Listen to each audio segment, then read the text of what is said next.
আটকে গেছে। কি বলো? দাঁড়াও, হালকাকে খবর দিই। হালকা, আমাদের স্কুলের বাথরুমের পাইপে সাপ আটকে গেছে, তাড়াতাড়ি আয়। কি বলেন ম্যাডাম?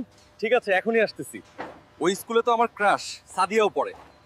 যাক, এই বাহানায় আজকে সাদিয়ার সাথে দেখা হয়ে যাবে।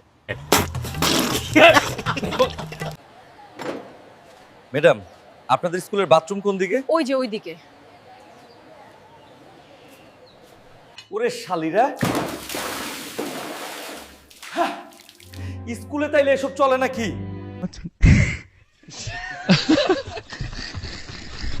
এই দেখেন, আপনাদের স্কুলে এসব চলে। বাথরুমের পাইপে বেগুন ঢুকে জ্যাম হয়ে গেছে। ছি ছি, আমার স্কুলে এসব? আজকে সবার খবর আছে। এই, তোরা মিথ্যা বললি কেন? তোরা কি স্কুলে অ্যাকশন করতে আসছো? বেগুন নিয়ে স্কুলে আসছো তোরা? আমরা লজ্জায় বেগুনের কথা বলতে পারিনি ম্যাডাম, আমাদেরকে মাফ করে দিন। এই যে ম্যাম, আপনার বাথরুমের পাইপ থেকেও বেগুন পাওয়া গেছে।